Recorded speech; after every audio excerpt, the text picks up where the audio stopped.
Commander Ethan Cross stood at the wide window of the starship Valiant Dawn as it drifted into orbit above the planet Asterion. Below him, the world shimmered like a blue-green jewel. Rivers of light traced across its continents, and floating cities glowed softly under a pale sun. For weeks he had trained for this mission, but now that he was here, he felt the weight of history pressing on his shoulders. Earth had never come this close to peace with the Arkel Empire before. Ethan's reflection in the glass showed a man in his mid-30s, his uniform crisp, his dark hair cut short, his face calm but serious. He was not just a soldier, but a diplomat. His job was to represent humanity with dignity, to show the Arkel that humans were more than warriors. Yet he could not shake a small tremor of excitement. Today he would meet Princess Saren, the alien leader everyone on Earth had heard about but no human had spoken to privately. The shuttle ride down was silent, except for the hum of the engines. The other delegates sat stiffly, each rehearsing their opening words. Ethan did not rehearse. He believed sincerity would work better than memorized phrases.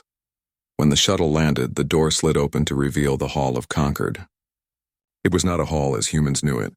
Towering crystal pillars rose from a floor of living stone that pulsed faintly with blue light. Above, a canopy of energy shaped itself into slow-moving constellations. Aromatic scents drifted through the air, a mixture of metal, ozone, and something sweet like jasmine.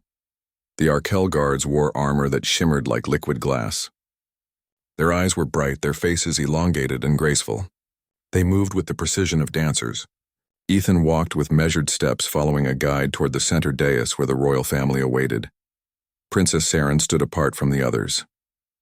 She was taller than Ethan had imagined, her long silver hair braided with thin strands of glowing gold. Her skin had a faint opalescent sheen, and her eyes, pale violet, seemed to hold galaxies within them. She wore a robe of deep blue that shifted shades as she moved. Around her neck, a pendant pulsed softly, as if alive. When Ethan's eyes met hers, he felt something shift. It was not just beauty. It was a sense of calm intelligence, of someone who saw everything and judged nothing too quickly. She inclined her head in greeting, a gesture of respect. Ethan bowed slightly in return, as was custom. The council began. Arkel ministers spoke in melodic tones, their translator devices echoing the words into Earth Standard. The human ambassador replied with formal statements about peace, cooperation, and mutual growth. Ethan stood beside him, ready to step forward when called.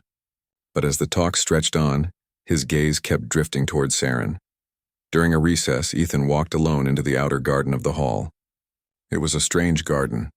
Plants shaped like fans, fountains of light instead of water, and floating stones that chimed softly when touched by wind. He breathed deeply, trying to calm his mind. The stakes were high.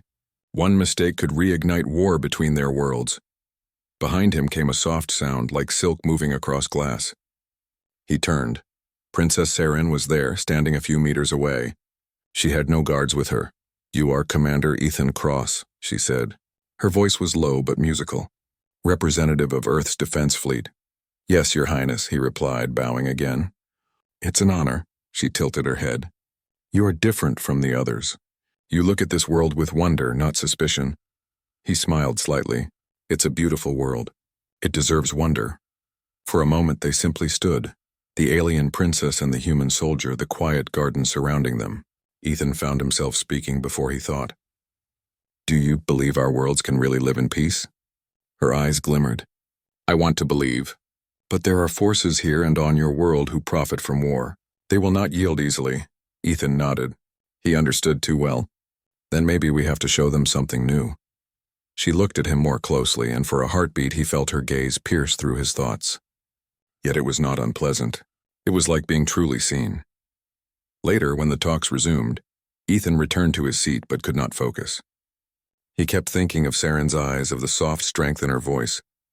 He remembered her words about forces that profit from war. He wished he could protect her from those forces, though he knew she was powerful in her own right. The day's negotiations ended without resolution. The human delegation retired to their chambers in a guest wing of the hall. Ethan found his assigned room, a chamber with walls of translucent stone and a ceiling showing the stars of Asterion sky. Exhausted, he sat on the edge of the bed, rubbing his temples. He thought of Earth. He thought of his home city by the sea, of his sister's children playing in the park. He thought of the millions of lives that depended on the success of this treaty. And then, unbidden, he thought of Seren again. Her hair, her eyes, the calm power she carried. He stood and walked to the window. Outside, the towers of the city glowed softly, and airships drifted like silver leaves. He whispered to himself very softly, "I wish I could marry her." He almost laughed. It was a foolish thought, impossible. He was a human envoy. She was an alien princess. Entire worlds stood between them. But the whisper felt true in a way that surprised him. A faint movement behind him made him freeze. He turned. The door to his room stood open, just a crack. For a second he thought he saw a flash of violet eyes. Then nothing. Perhaps it was his imagination. Perhaps not. Far across the hall, in her own private chamber, Princess Seren stood at her window looking out at the same night sky. She had indeed heard his whisper. Her species possessed senses far keener than humans guessed. And she was not offended. In fact, she was curious. Few dared to speak from the heart around her. This human had. She touched the pendant at her neck. It pulsed once, twice, as if echoing her thoughts. Then she smiled, a small secret smile, and whispered to herself in her own language. The translator implant in her ear softly rendered it. Then you... The night deepened over Asterion. Ships moved like silent stars. Two beings from different worlds had crossed an invisible line. Neither knew where it would lead, but both felt the first spark of something larger than diplomacy. Something that could change the future of two civilizations. Ethan lay awake in his bed for a long time, thinking of her smile. He did not know that somewhere else she was thinking of his eyes. He did not know that tomorrow would bring danger, tests, and choices.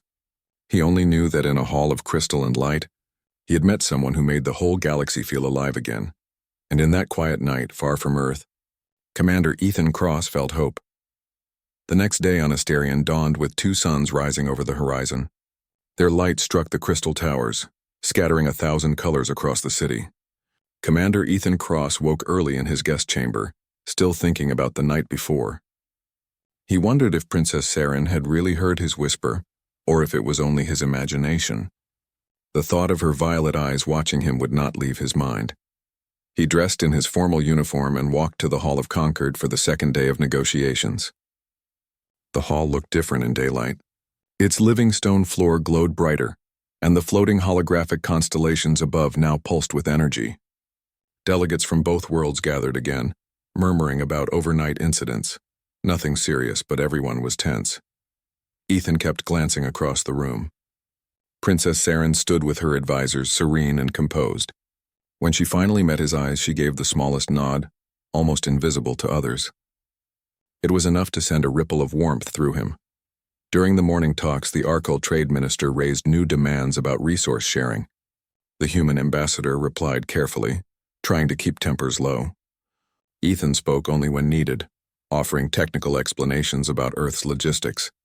Yet even while speaking, he felt Seren's gaze flick toward him now and then, like a quiet signal he could not fully decode. When the session paused for midday rest, Ethan slipped out toward the gardens again. The gardens were different under the twin suns. Instead of the cool glow of night, everything now shimmered like molten glass. He walked between plants shaped like spirals, their petals trembling as if sensing his presence. He stopped at a balcony overlooking a pool of liquid light. He took a deep breath and whispered to himself, "You're here to make peace, not dreams." He thought of Earth's expectations. He could not risk a mistake. A soft chime behind him made him turn. Princess Seren stood at the entrance to the balcony. She wore a different robe today, white with silver lines that moved like water when she walked. No guards followed her. "Commander," she said, her voice as gentle as the wind. "You rise early?" Ethan bowed slightly. "I needed air. The talks are intense." She came closer, her eyes bright under the double sunlight. "I heard your whisper last night," she said simply. His heart jumped. "You heard that?" Her lips curved in a small smile. "My people hear much, but do not be ashamed. Words spoken in honesty are rare in this hall." Ethan looked away, embarrassed. "It was foolish, was it?" she asked softly. "Or was it a wish for something beyond war and suspicion?" He took a slow breath. "Maybe both." For a moment they stood silently, the alien princess and the human commander, the pool of light reflecting their faces. Finally, she said, "You must know, Commander, that danger surrounds these negotiations. A militant faction in my empire wants to end them. They plan to blame your—" The first light of Asterian's twin suns touched the crystalline towers, painting them in shades of rose and gold. Commander Ethan Cross awoke with a start, the events of the previous night still fresh in his mind. The proof of the planned attack rested safely hidden in his room, but he knew there was no time to lose. Every second counted. He dressed quickly, slipping on his uniform and securing the device that contained the militant's transmissions. As he moved through the corridors toward the human delegation's meeting room, he thought of Princess Saren. She had risked her position to guide him last night. Now the next steps depended on both of them acting quickly and wisely. The morning session of the summit was filled with tension. The Archal Council convened, their faces serious and unreadable. Ethan noticed that a few delegates whispered urgently among themselves. His instincts told him the militants were already moving. During a pause in the negotiations, Saren approached him. Her violet eyes were steady but carried the weight of worry. "The Council will not act without proof, Commander.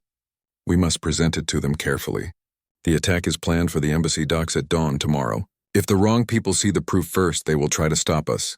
Ethan nodded. "Then we need allies who can move quietly. Do you have anyone you trust?" Saren's lips pressed into a thin line. "There are 3 loyalists within the Council who will act if I request it. But even they are cautious. They cannot openly interfere until the evidence is undeniable." "Then we move tonight," Ethan said. "I'll need your guidance." Saren reached out and handed him a small map of secret passages beneath the Hall of Concord. "These tunnels are old. Few guards know them. Follow this route and you can reach the archives again without being noticed." The day passed in a tense blur. Ethan attended discussions with the human ambassador, all the while thinking of the militants' attack. Every speech he made, every word he chose, carried the double weight of diplomacy and survival. He barely noticed the sumptuous meals or the ceremonial music drifting through the hall. Finally, the evening session ended. The delegates left for their chambers, and Ethan made his way toward the east wing. The tunnels below the Hall of Concord were cool and quiet. He moved swiftly, his mind focused on the task ahead. When he reached the archives, he found Saren waiting. Her presence was both reassuring and unnerving. "I've arranged for the Loyalists to cover our movements," she whispered. "They will report to me, not the Council, so we have a small window to act." Inside the archives, the data crystals floated silently in their anti-gravity frames. Ethan's fingers flew over his device, copying the transmissions, decoding the messages that revealed the militants' plans. They planned to strike the docks at dawn. During the ambassador's ceremonial inspection, Saren explained, they will use energy charges disguised as cargo containers. They intend to blame Earth entirely. Ethan's jaw tightened. "We need to prevent it and make the Council see the truth before anyone is harmed." Saren's eyes glimmered with determination. "And we must act boldly, and quickly." They moved through the archives, checking each transmission, ensuring the evidence was complete. The bond between them grew stronger with each passing moment. Ethan admired her calm, her intelligence, and the quiet strength she carried. She in turn seemed to trust him more than any human could expect. Suddenly, a soft alarm pulsed in the corner of the room. Ethan froze. "Someone's coming," he whispered. A group of Arkel guards entered the archives. Their armor shimmered under the archive lights, and their expressions were rigid. "Halt! What are you doing here?" one demanded. Before Ethan could respond, Saren stepped forward. "They are with me," she said firmly. "This is part of a Council investigation. Leave us." The guards hesitated, then bowed slightly and retreated. Ethan exhaled quietly. "That was too close." Saren nodded. "The militants have eyes everywhere. We must finish quickly." They secured the last of the transmissions and prepared to leave. Ethan carried the device while Saren led the way through the hidden passages. The tunnels twisted and turned, and at one point a section had collapsed. They climbed over jagged stones, their movements silent. Emerging near the Council chambers, they saw that some of the Loyalists had already gathered discreetly. Saren nodded to them, and they followed her lead without question. Together, they presented the evidence to the Council's high chamber in a private meeting. The Council members leaned forward, their alien eyes scanning the holographic projections of the militants' plans. Gasps and murmurs filled the room. One senior counselor slammed a hand on the table. "These plans, they are treacherous," If true, we face catastrophe, Saren spoke calmly. Commander Cross has verified every transmission. The militants intend to attack the human embassy tomorrow at dawn. They aim to frame Earth. A tense silence followed. Ethan watched the council members, his heart pounding. Finally, one counselor stood. This evidence is sufficient. We must act immediately. Outside the chamber, Ethan and Saren walked together in the moonlit garden. You risked everything to show me this, he said quietly. Why? Because peace is worth the risk, she replied. And because I trust you. I have seen the honesty in your actions. Ethan felt a warmth in his chest. I trust you too. But tomorrow will be dangerous. Yes, she said, looking at the twin moons. And we must face it together. They returned to the guest quarters, but sleep did not come easily. Ethan thought of the attack, of the thousands of lives depending on their success. He also thought of Saren's smile, her calm confidence, and the quiet way she had placed trust in him. In the small hours before dawn, Ethan slipped out once more to check the embassy docks. The area was quiet, but shadows moved in unexpected places. He spotted several containers that seemed ordinary, but his instincts told him otherwise. He made notes and planned how to disarm any charges without raising alarms. At the same time, Saren moved through the council's secret passages, coordinating the loyalists to ensure no interruptions. Their combined effort, blending human ingenuity with alien strategy, gave them the best chance to prevent the attack. As the first sun of Asterion rose, casting long golden beams across the crystalline city, Ethan returned to Saren. We are ready, he said. She nodded.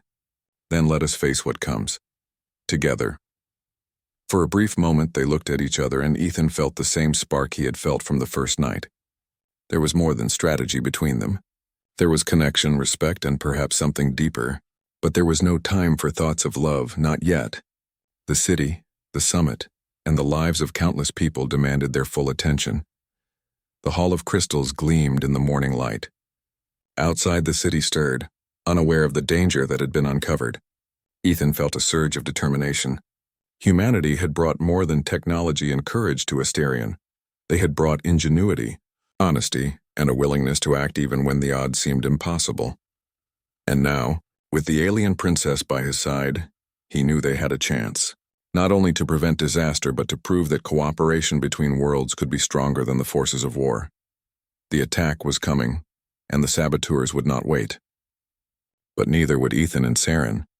Together they would confront the militants, and perhaps in doing so, they would show that even in the darkest times, courage and trust could shine brighter than any crystal in Asterion's halls. The sky over Asterion had turned a deep violet as twin moons rose high, casting long silver beams across the city. Commander Ethan Cross and Princess Saren moved quickly, slipping through hidden corridors that led from the council chambers to the outskirts of the city. Behind them, loyalist guards ensured no one discovered their movements. The attack planned by the militant faction was imminent, and they could not afford a single misstep. Saren led Ethan to a concealed landing platform. A small, sleek hoverbike waited, its engine humming quietly. We must reach the Crystal Canyon, she said. The terrain there is difficult for anyone unfamiliar with it. It will slow our pursuers. Ethan nodded. I'm ready. They mounted the hoverbike, Saren gripping him tightly from behind. The vehicle lifted smoothly, gliding above the glowing streets. The city lights blurred beneath them as they accelerated toward the jagged cliffs outside the city limits. The Crystal Canyons were legendary. Towers of translucent stone rose hundreds of meters, reflecting the moons and stars in a dazzling display. The wind howled through narrow passages, making every turn dangerous. Ethan's hands tightened on the controls. He had piloted hoverbikes before, but nothing like this. Hold on, Saren warned. The militia may already be on our trail. No sooner had she spoken than 3 sleek ships emerged from the canyon's shadow, their lights red and aggressive. The militant faction had spotted them. Ethan's pulse quickened. We'll have to go faster and smarter, he muttered. He weaved between the crystal spires, the bike skimming dangerously close to jagged edges. Saren's hands gripped his shoulders as they twisted through narrow passages. The pursuers fired energy pulses, which struck the canyon walls with loud bursts. Sparks flew, sending shards of crystal falling. Ethan ducked instinctively, his mind calculating every turn. He realized the key was not speed alone, but knowing the terrain better than his enemies. Years of human adaptability, training, and quick thinking came into play. He remembered maps he had studied. The morning sun of Asterion bathed the crystalline city in a soft golden light. Commander Ethan Cross woke early, the adrenaline from the previous night still coursing through him. The militant faction's plan had been foiled, but the threat was far from over. Evidence of sabotage was in the hands of loyal council members. Yet the faction still had supporters who could try to seize power during the ceremonial inspection. Sarin met him in the garden near the guest wing. She looked calm, but her eyes betrayed a quiet urgency. "Ethan," she said, "we need to ensure the council acts before any faction can manipulate the situation. The loyalists will help, but you must use your ingenuity." "I understand," Ethan replied. "Tell me what to do." Sarin handed him a small map of the council's hidden communications network. "This will allow you to broadcast the evidence to all council members and ambassadors simultaneously. If we act quickly, no one can suppress it." Ethan studied the network. It was more complex than anything on Earth, with layers of encryption and alien protocols. Yet he was not deterred. Humans had always solved problems through creativity and persistence. He nodded. "I can do this. Give me cover." Sarin guided him to a secure chamber where a console floated in midair. Ethan set to work, connecting his human device to the alien network. The moment the interface accepted the connection, he realized the challenge was greater than he anticipated. Alien systems responded to logic differently, with energy patterns rather than binary codes. He worked tirelessly, using a combination of human ingenuity and Sarin's guidance. "Try aligning the pulse sequences with the primary nodes," she suggested. The loyalists created a subtle override. "It will help you transmit faster." Hours passed as they adjusted the sequences, synchronized energy pulses, and tested connections. Finally, the broadcast began. Streams of evidence flowed across the council's network, reaching every chamber and council member. Meanwhile, Ethan kept watch through the chamber's transparent walls. Outside, the ceremonial docks were alive with activity. Containers were being inspected, delegates walking between ships unaware of the danger that had threatened them just hours ago. A sudden alarm echoed from one of the council chambers. Ethan's pulse quickened. "They've noticed the broadcast. The militants will try to stop it." Sarin's eyes narrowed. "Then we must act before they can respond. I will coordinate with the loyalists to secure the council floor. You focus on ensuring the broadcast reaches all members." Ethan returned to the console. Fingers flying, he rerouted pulses, creating multiple redundant signals to ensure the evidence could not be blocked. The alien network hummed and glowed with energy, reflecting the effort and ingenuity of the human mind adapting to an unfamiliar system. Finally, a soft chime indicated success. The evidence had reached every council chamber and ambassador. Members reacted immediately. Some gasped, others whispered urgently. A senior counselor rose and addressed the chamber. "The proof is undeniable. The militants intended to attack our guests and blame Earth. Arrest them at once." Outside, loyalist guards moved swiftly, detaining the conspirators before they could cause harm. The ceremonial inspection continued without interruption. Ethan exhaled, a smile breaking through his tension. Sarin placed a hand on his arm. "You did it," she said softly. "Because of your skill and quick thinking, thousands are safe today." Ethan shook his head. "We did it together. Your guidance was as important as anything I contributed." The princess smiled faintly, her eyes reflecting relief and admiration. "Perhaps humans are capable of more than my people realize," she said. Ethan chuckled. "You might be right. And perhaps aliens can be braver than we expect." Their small moment of calm was interrupted by the arrival of the human ambassador. He greeted Ethan warmly, nodding toward the council chambers.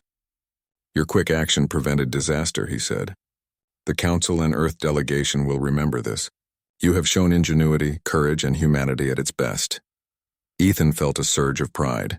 Humanity, often underestimated, had once again proven that intelligence, creativity, and moral courage could make a difference, even against a civilization older and more advanced than Earth. Later that day, Ethan and Sarin walked through the gardens discussing the events. "The council is stabilizing," Sarin said. "The militant supporters have been neutralized, but we must remain vigilant. Their ideology does not disappear overnight." Ethan nodded. "Then we stay ready. Humanity has always faced danger and adapted. I imagine we'll do the same here." Sarin studied him. You speak of humanity with pride. That is rare. Most Arkel see humans as unpredictable and reckless. Perhaps that unpredictability is our strength, Ethan replied. We take risks because we care. We act even when the odds are against us. Saren's lips curved into a small smile. And that is why I trust you. Your honesty, courage, and willingness to act have changed the course of this summit. They paused by a fountain of softly glowing light. Saren turned to Ethan, her violet eyes reflecting the colors of the water. There is another matter, she said quietly. My position as princess allows me certain choices, but it also places me under scrutiny. Some may not approve of our partnership. Ethan felt a lump in his throat but said nothing. He understood. In their worlds, alliances and appearances often mattered as much as truth and morality. Saren continued, Yet I believe in what we have begun. You have shown what it means to act with honor, to risk everything for what is right. That is rare even among my people, and I appreciate you more than I can say. Ethan swallowed hard, feeling warmth spread through him. I feel the same. You trusted me when you didn't have to, and I won't betray that trust. They stood in silence, the soft light of the garden surrounding them.